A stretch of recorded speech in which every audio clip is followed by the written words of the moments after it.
বলো। মুক্তা হঠাৎ করে আমাকে ধাক্কা দিয়ে দূরে ফেলে দিল, আর মুক্তার চোখ দুটো আপনা আপনি লাল হয়ে গেছে। মনে হচ্ছে যেন ওর চোখ থেকে আগুন বের হবে এখনই।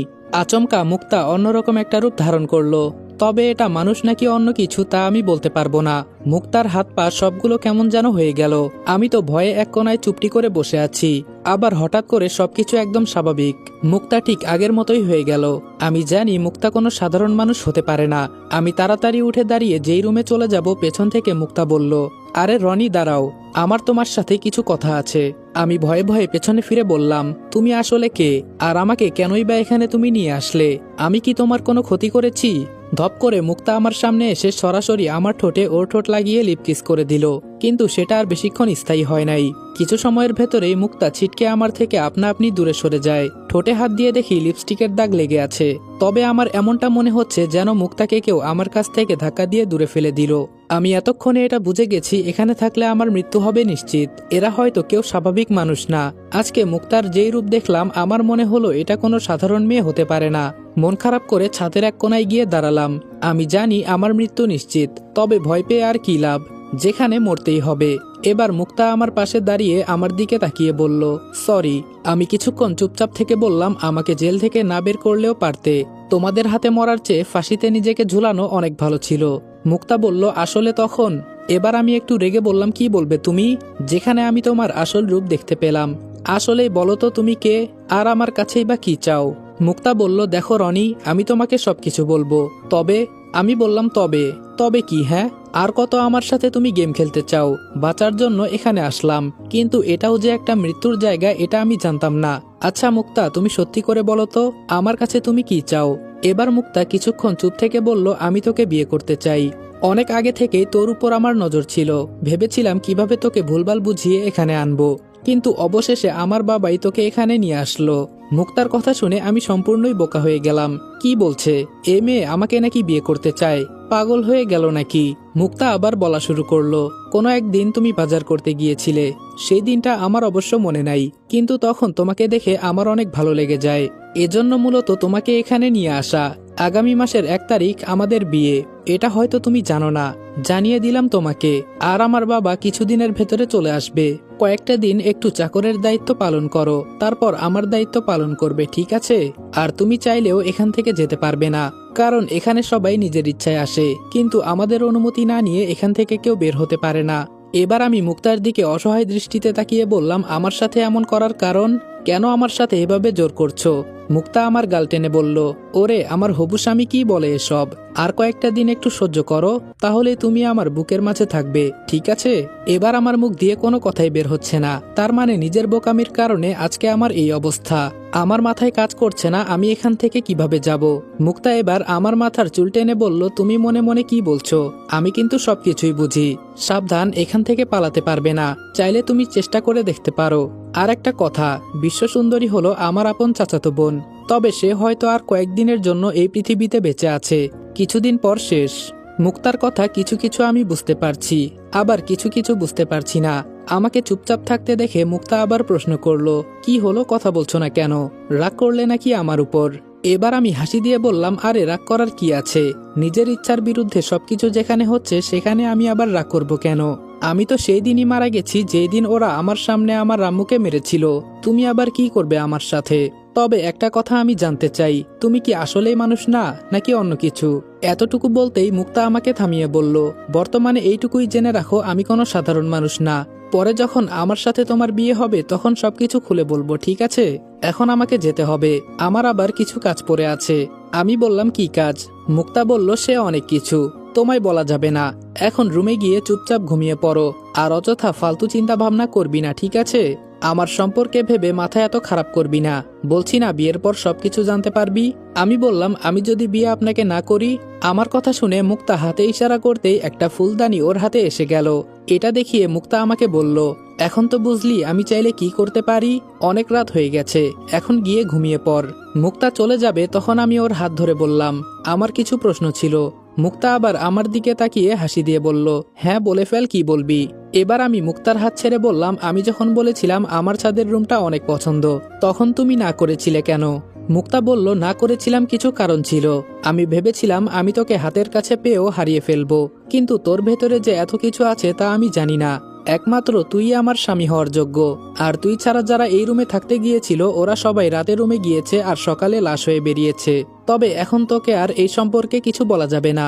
পরে যদি ভয় পেয়ে যাস, তোর সাথে এত কিছু বলতে পারবো না আমি। এখন তুই রুমে গিয়ে শুয়ে পড়, কেমন? এই বলে মুক্তা চলে গেল। আমি শুধু বোকার মতো ওর দিকে তাকিয়ে আছি। আমার কেমন যেন মনে হচ্ছে আমাকে ওরা সবাই মিলে বলির পাঠা বানাতে চায়। আমার মাথায় শুধু একটা জিনিস ঘুরছে, আমি এখন এখান থেকে কিভাবে পালিয়ে যাব। এমনি মুক্তাকে আমার পছন্দ নয়, দেখলেই কেমন যেন লাগে। আবার ওর স্বভাব চরিত্র বেশি একটা সুবিধার মনে হচ্ছে না আমার।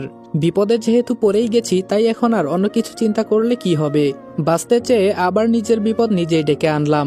রাত প্রায় অনেক হয়ে গেছে, তাই অন্য কিছু আর চিন্তা না করে রুমে গিয়ে শুয়ে পড়লাম। যখন ঘুম ভাঙলো তখন মনে হলো যেন দরজায় কেউ টোকা দিচ্ছে। ফোনটা হাতে নিয়ে দেখি এখন বাজে রাত প্রায় 1টার মতো। এই সময়ে আবার কে আসবে? কেমন যেন অজানা একটা ভয় মনের ভেতরে কাজ করছে। শোয়া থেকে উঠে ভয়ে ভয়ে দরজা খুলে দিলাম। দরজার সামনে তাকিয়ে দেখি সুমন দাঁড়িয়ে আছে। সুমনকে দেখে মনের ভয়টা কোনো রকম দূর হয়েছে। আমি বললাম, কিরে সুমন, তুই এত রাতে এখানে যে? সুমন আমাকে বলল, আরে আগে বাহিরে চলো, পরে সবকিছু বলছি। আমি বললাম, বাহিরে কেন? তুই রুমে আয়, বসে কথা বলি। সুমন বেচারা ভয়ে বলল, এই রাতে তোকে আমি হেল্প করতে এখানে আসলাম, আর তুই আমাকে মারতে চাস? আমি রুম থেকে বের হয়ে ছাদের এক কোনায় গিয়ে দাঁড়িয়ে সুমনকে বললাম, এখন বল কি বলতে চাস? আবার এত রাতে তুই এখানে আসলি কি কারণে? সুমন বলা শুরু করলো, এই একটা সময় সিসি ক্যামেরা এবং সবকিছু বন্ধ থাকে, আবার সবাই গভীর ঘুমে মগ্ন আছে, এজন্য আমি তোর কাছে আসলাম। আমি কিছু বুঝতে না পেরে বললাম, হঠাৎ এত রাতে তুই এখানে কি জন্য আসলি? সুমন এবার মন খারাপ করে বলল, একটা কথা বলতে এলাম এখানে। আমি তো সারা জীবন বন্দী হয়ে কাটিয়ে দিলাম, কিন্তু আমি তোর জীবনটা নষ্ট করতে চাই না। মুক্তার সাথে তোর বিয়ে হবে, এটাই তো মুক্তা তোকে বলে গেছে নাকি? আমি বললাম, এগুলো তুই কিভাবে জানিস? সুমন বলল, আমি তোর বন্ধুও না, তবে আমার মতো তোর একই অবস্থা হবে তা আমি চাই না। যেদিন তোর বিয়ে হবে সেই দিন সবার সামনে তোকে মারা হবে, আর তুই বলে ডাকছি বলে আবার কিছু মনে করিস না। আমি বললাম, আরে না বললেও সমস্যা নেই, এখন বল তুই এসব কিভাবে জানলি? সুমন বলল, এসব কি জানা লাগে বল? এই ছাদের রুমে যে সুরক্ষিত হয়ে বাঁচতে পারবে তাকে সবার সামনে মারা হবে, হয়তো কি কারণে সেটা আমি জানি না। আর একটা কথা, তুই যে ছাদের রুমে থাকিস সেই রুমের এখান থেকে পালানোর রাস্তা আছে। আমি এগুলো মুক্তার মুখে শুনেছি। যদি এখান থেকে বাঁচতে পারিস তাহলে আমাকে নিয়ে যাবি তোর সাথে। অনেক ইচ্ছা বাহিরের চাঁদের আলো দেখব বলে, এই নকল চাঁদের আলো দেখতে আর ভালো লাগে না। শেষ কথাটুকু সুমন আমার দিকে অসহায় হয়ে তাকিয়ে বলল। আমার মাথা কাজ করা বন্ধ করে দিয়েছে সুমনের সব কথা শুনে। তবে এইটুকু এতক্ষণে বুঝলাম, এরা আর যাই হোক না কেন ওরা মানুষের ভালো চায় না। সুমনের দিকে তাকিয়ে আমি মন খারাপ করে বললাম, আমার কি হবে না হবে সেটা আমি চিন্তা করি না, তবে আজকে রাতে আমি মুক্তার যেই রূপ দেখলাম আমার তো মনে হয় না। সুমন আমাকে থামিয়ে বলল, ওরা আসলে পরী, তবে আমি এখনো শিওর না। আমি বললাম, আমি যদি বেঁচে থাকি তাহলে অবশ্যই তোকে আমি এখান থেকে বের করব, তুই চিন্তা করিস না। এখন তুই তোর রুমে চলে যা, যা হয় আমি সকালে দেখে নিব। আরেকটা কথা, যাকে আমি কফি দেই তার নাম। সুমন এবার মুচকি হেসে বলল, রিয়া। কত সুন্দর নাম। বিশ্বাস কর ভাই, এই মেয়েকে আমি প্রথম যেদিন দেখেছি সেই দিন থেকে আমি 3 দিন পর্যন্ত কিছুই খাই নাই। উঠতে বসতে শুধু আমি ওকেই দেখি। এত সুন্দর একটা মেয়ে আমি আমার জীবনেও দেখি নাই। ইস, কি বলবো ওগো রূপবতী, আমি তোমার রূপের আগুনে পুড়ে ছাই। প্রথম যেদিন দেখেছি তোমায়, না ছিল আমার 2 চোখে ঘুম, না ছিল জ্ঞান। উঠতে বসতে আমি শুধু তোমাকেই দেখেছি। তোমাকে যদি একবার কাছ থেকে আমি দেখতে পারতাম তাহলে আমার জীবন ধন্য হতো। এবার আমি সুমনের মুখে হাত দিয়ে বললাম, তোকে আর কিছু বলতে হবে না। আচ্ছা, তুই ওকে কখন দেখেছিস? সুমন বলল, বছরে একবার রিয়া ম্যাম সবার সামনে সবার উদ্দেশ্যে কিছু কথা বলে, তখন আমরা সবাই তাকে সামনে থেকে দেখতে পারি। আবার যে সেই দিনটি কবে আসবে আমার তা জানা নেই। এই বুকে যতই কষ্ট জমা থাক না কেন, রিয়া ম্যামকে এক নজর দেখলেই সবকিছু ঠান্ডা হয়ে যায়। সুমনের কথা শুনে আমার মাথায় শুধু ঘুরছে, এই রিয়া ম্যামকে কিভাবে দেখা যায়। আবার আমার কাছে কিন্তু সুযোগ আছে, আগে দেখি কি করা যায়। সুযোগ বুঝে কোপ দিতে হবে। সুমন বলল, কিরে রনি, কি চিন্তা করিস? আমি বললাম, কিছু না, আর তোর কথা আমার মাথায় থাকবে, চিন্তা করিস না, আমি দেখছি কি করা যায়। তুই এখন ঘুমিয়ে পড়। সুমন যাওয়ার আগে বলল, বাঁচতে খুব ইচ্ছে করে রে বন্ধু, এভাবে আর কতদিন, শেষ ভরসা একমাত্র তুই। এই বলে সুমন চলে গেল। সবকিছু আমার মাথা থেকে দূর হয়ে গেছে। এখন শুধু একটাই চিন্তা, রিয়া ম্যামকে কিভাবে দেখব। রিয়া নামটা নিতেই আমার বুকের মাঝে কেমন যেন আলাদা একটা কম্পন সৃষ্টি হয়। কি জানি কি জন্য এমন হয়। রাত অনেক হয়ে গেছে, আগে ঘুমিয়ে নেই। সকালে সমস্ত রহস্য খুঁজে বের করার চেষ্টা করব। আর কোনো কিছু চিন্তা না করে ঘুমিয়ে গেলাম। সকালে উঠে নিত্যদিনের মতোই রিয়া ম্যামের জন্য কফি নিয়ে দাঁড়িয়ে আছি। সুমনের সাথে একবার দেখা হয়েছিল, 10টা বাজার 1 মিনিট আগে দরজা খুলল। কিন্তু আজকে বেশ অবাক করে ম্যাম আমার হাত থেকে কফির মগটা নিল। অন্য দিনের মতো আজকে আর সময় নেয় নাই। আমি শুধু মাথা নিচু করে দাঁড়িয়ে আছি, আর কিছুই বলছি না। রিয়া ম্যাম রুমের ভেতরে না গিয়ে দাঁড়িয়ে আছে, এজন্য আমিও মাথা নিচু করে দাঁড়িয়ে আছি। হঠাৎ করে আমাকে অবাক করে রিয়া ম্যাম বললেন, কয়েক মিনিট একটু দাঁড়াও, আমি ভেতর থেকে আসছি। এই বলে রিয়া ম্যাম রুমের ভেতরে চলে গেল। আমি শুধু বোকার মতো দাঁড়িয়ে আছি। মনে হচ্ছে যেন আমি একটু আগে আবার নতুন করে জ্ঞান হারিয়েছি। এত মধুর কণ্ঠ আমি আজ পর্যন্ত কারো মুখে শুনি নাই। আহা কি মধুর কণ্ঠ, কথা শুনলে মনে হয় যেন শুনতেই থাকি। কথা তো আর কথা নয়, মনে হচ্ছে যেন মুখ থেকে মধু বের হচ্ছিল। আচ্ছা, আমি কি রিয়া ম্যামকে সামনে থেকে কখনো দেখতে পারবো? হ্যাঁ, অবশ্যই পারবো। এজন্য হয়তো আমার মৃত্যু হবে, হোক না, তাও তো তাকে আমি এক নজর একটু দেখতে পারবো। আমার জায়গায় যারা আগে কাজ করেছিল তারা তো অযথা মৃত্যুবরণ করে নাই। হয়তো রিয়া ম্যামকে দেখার লোভটা তারা কেউ সামলাতে পারে নাই। অনেকক্ষণ দাঁড়িয়ে থাকার পর রিয়া ম্যাম দরজা খুলে আমার হাতে কফির মগটা দিয়ে রুমের দরজা বন্ধ করে দিল। তাহলে এজন্য কি আমাকে দাঁড়াতে বলল? বুঝলাম না কিছু।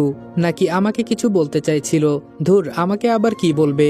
আমি তো তার কেনা সামান্য একজন চাকর। হঠাৎ আমার কফির মগের ভেতরে নজর পড়ল, কিসের যেন ছোট একটা কাগজ দেখা যাচ্ছে। তার মানে রিয়া ম্যাম আমাকে সত্যি কিছু বলতে চাইছে। তবে এভাবে কেন? আমাকে তো ডেকে নিয়ে গিয়ে বলতে পারতো। যাক, এসব আমার চিন্তা করার বিষয় নয়। এখন কফির মগের ভেতর থেকে চিঠিটা কিভাবে নিব তাই চিন্তা করছি। কারণ চারপাশে সিসি ক্যামেরা, আবার আমার উপরে অনেকেই নজর রেখেছে। আমি কখন কি করি? রিয়া ম্যামের রুমের সামনে থেকে চলে গেলাম। ভাবলাম আগে কিচেন রুমে গিয়ে দেখি কিছু করতে পারি কিনা। সরাসরি কিচেন রুমে চলে গেলাম। গিয়ে দেখি কোথাও কেউ নেই। একবার সিসি ক্যামেরায় তাকিয়ে একটা সালাম দিয়ে বললাম, আপনারা আছেন দেখে সবকিছু সুরক্ষিত আছে, সম্মান করি আপনাদের। এই বলে কফির মগটা রেখে রান্নাঘর থেকে বের হয়ে গেলাম। কফির মগের ভেতর থেকে চিঠিটা অনেক আগেই নিয়ে নিলাম। যখন সিসি ক্যামেরায় তাকিয়ে সালাম করলাম তখন বাম হাত দিয়ে ওটা বের করে নিয়েছি। যদি দেখেও ফেলে তবুও আশা করি এতটা টের পাবে না। কিচেন রুম থেকে বের হতেই সুমন আমার সামনে পড়ল। সুমন আমাকে দেখে একটা হাসি দিয়ে বলল, কি অবস্থা রনি তোমার? আমি বললাম, এই তো সুমন, ভালো। তোমার কি অবস্থা? সুমন বলল, আগের থেকে অনেক ভালো। তো এখন তুমি কি করবে? আমি বললাম, কি আর করব, রুমে গিয়ে ফোন নিয়ে বসবো, না হলে ঘুমাবো। সুমন বলল, এর থেকে আমি একটা বুদ্ধি দেই। বাহিরে একটা সুন্দর বাগান আছে, তুমি গিয়ে স্যারের কাছ থেকে অনুমতি নিয়ে এসো। আমরা কিছুক্ষণ সময় ওখানেই কাটিয়ে আসি। আজকে আমার তেমন কোনো কাজ নেই। সুমনের কথা শুনে বললাম, তুমি তো ঠিকই বলেছ, বসে থাকা আর ভালো লাগছে না। তুমি দাঁড়াও, আমি স্যারের সাথে কথা বলে আসছি। সুমন বলল, আমি কি আসবো নাকি? আমি বললাম, না, তোমাকে আর আসতে হবে না, আমি স্যারের সাথে কথা বলছি। এই বলে স্যারের রুমের দিকে যেতে লাগলাম। স্যারের রুমে গিয়ে দেখি মুক্তা বিছানার উপর শুয়ে আছে, আর স্যার আয়নার সামনে দাঁড়িয়ে শার্ট পরছে। আমি তাড়াতাড়ি পেছনে তাকিয়ে বললাম, সরি স্যার, না বলে চলে আসছি, মাফ করবেন। স্যার কিছু বলার আগে মুক্তা বলল, আরে রনি, তুমি এখানে হঠাৎ কি মনে করে? আমি মাথা নিচু করে বললাম, আসলে ম্যাম, রুমে বসে থাকা এবং বাসার ভেতরে ঘোরাঘুরি করা আর ভালো লাগে না। যদি একটু অনুমতি দিতেন তাহলে সুমন আর আমি মিলে বাইরে বাগানটা একটু ঘুরে দেখতাম। স্যার এবার মুক্তার দিকে তাকিয়ে বলল, তুমি কি বলো মুক্তা? মুক্তা পাশ থেকে একটা কাগজ নিয়ে কি একটা লিখে দিয়ে বলল, এই কাগজটা নিয়ে যাও, আর মনে রেখো বিকাল হওয়ার আগে ফিরে আসবে। আর এভাবে হঠাৎ করে আমাদের অনুমতি না নিয়ে মুক্তাকে থামিয়ে বললাম, আপনাকে বলতে হবে না, আমি না বলে রুমে এসে অনেক বড় অন্যায় করে ফেলেছি, আমাকে মাফ করে দিবেন। এখন কি আমি যেতে পারি? মুক্তা বলল, যাও। তবে আমি আর চাচা মিলে আমাদের বিয়ের পরামর্শ করছি, তোমার যা যা লাগবে সব লিখে দিও, সব সময় মতো এসে যাবে। আমি আর কিছু না বলে রুম থেকে বের হয়ে গেলাম। আমার মাথায় ঢুকছে না মুক্তা ওর চাচার রুমে এভাবে শুয়েছিল কেন। হয়তো সত্যি সত্যি ওরা চাচা ভাতিজি মিলে কিছু পরামর্শ করছিল। সুমন আমাকে দেখে এগিয়ে এসে বলল, কি রে রনি, কি হয়েছে? স্যার কি অনুমতি দিয়েছে? আমি হাতের কাগজটা দেখিয়ে বললাম, দিয়েছে। এখন চল। আমরা যখন বাইরে যাব তখন পেছন থেকে কে জানি বলল, সুমন, পেছনে তাকিয়ে দেখি যে মেয়েটা রান্না বান্না করে সেই মেয়েটা। ওর সাথে আমার সেই দিনই কথা হয়েছিল। সুমন মেয়েটাকে বলল, আমরা বাগানের ভেতরে যাচ্ছি, তুমি গিয়ে রান্না বান্নার কাজটা সেরে নাও। সুমন এই কথাটা বলতেই মেয়েটা কেমন যেন মায়াবী দৃষ্টিতে সুমনের দিকে তাকিয়ে আছে। হয়তো অন্য কিছু সুমনকে বলতে চাইছে, আমার কারণে পারছে না। দরজার কাছে যেতেই একজন বডিগার্ড বলল, এখান থেকে বাইরে যাওয়ার অনুমতি আছে কি? আমি কাগজটা দেখিয়ে বললাম, আমি রনি আর ও সুমন, এখন তো আমরা যেতে পারি নাকি? আমার এই কথা শুনে দরজা খুলে দিল, শুধু বলল সময় যে পর্যন্ত দেওয়া আছে তার আগে চলে আসবে, মনে থাকে যেন। আমরা বের হয়ে সামনের দিকে যেতে লাগলাম। কিছুটা সামনে যেতে অনেক বড় একটা বাগান দেখতে পেলাম। আমার মনে হয় এমন কোনো ফল নেই যেটা এখানে নেই। চারপাশ এত সুন্দর করে সাজানো, দেখলে শুধু দেখতে ইচ্ছে করে। পাহারা দেওয়ার মতো অনেকেই আছে, আমাদের মতোই বোকা মানুষ। ওরাও হয়তো আমার মতো বোকামি করে এখানে এসেছে। সুমন আমাকে চুপ থাকতে দেখে বলল, কি রে, কিছু বলিস না কেন? জায়গাটা কেমন? আমি বললাম, মোটামুটি অনেকটাই ভালো। আচ্ছা, ওই মেয়েটাকে কি তোর পছন্দ?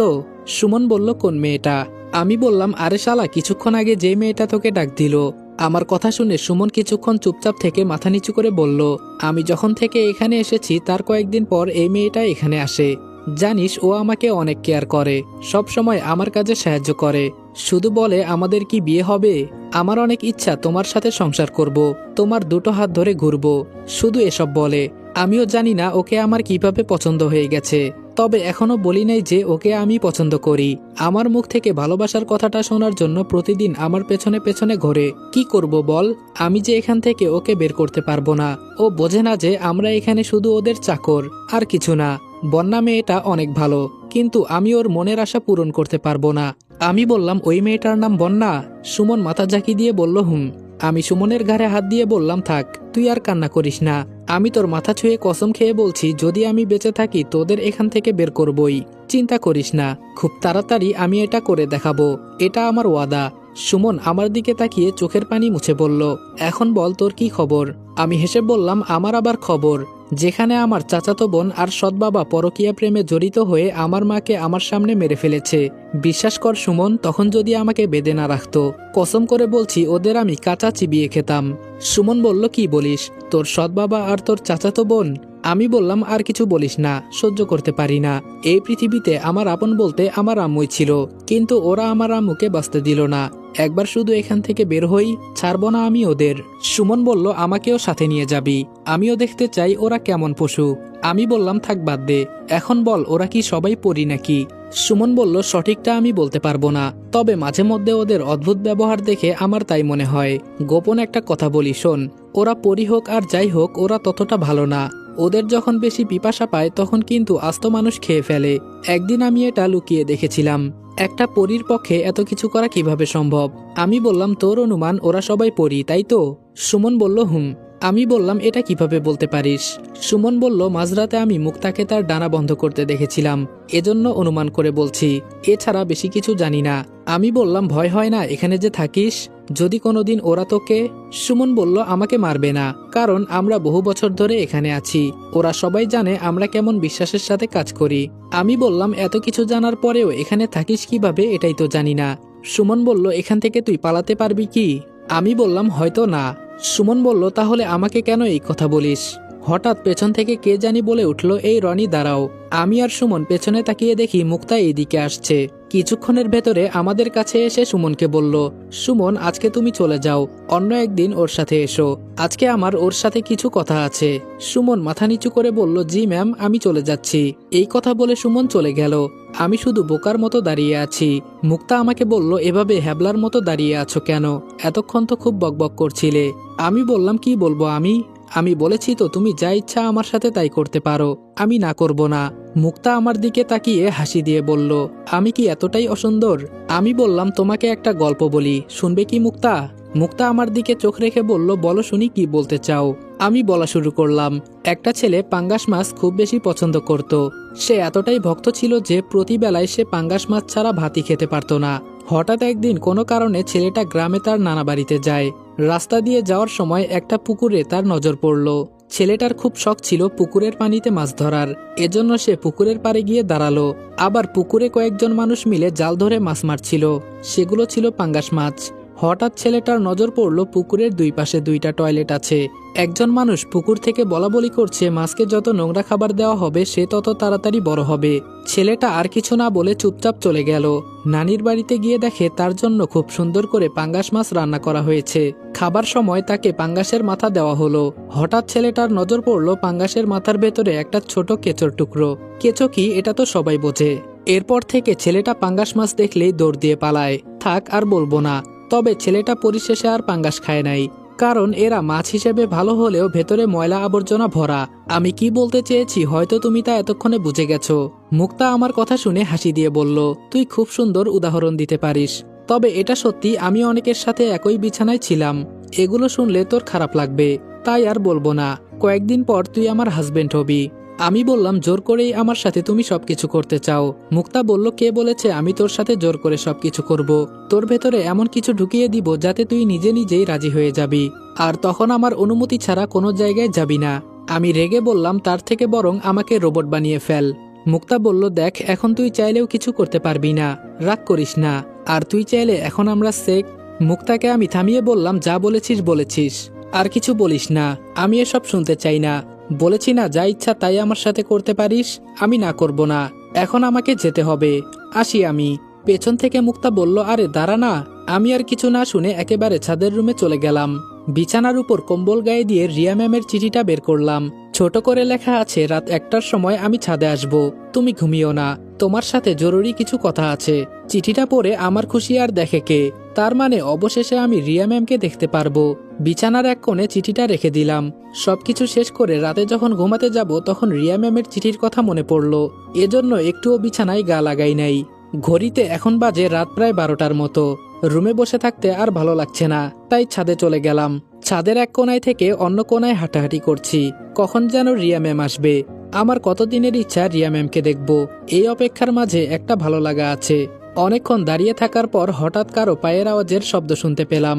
আমার নাকে অন্যরকম একটা আলাদা ঘ্রাণ আসলো। হ্যাঁ, এটাই রিয়া ম্যাম ব্যবহার করে। আমি এই সুগন্ধি পেয়েই বুঝে গেলাম যে রিয়া ম্যাম চলে আসছে।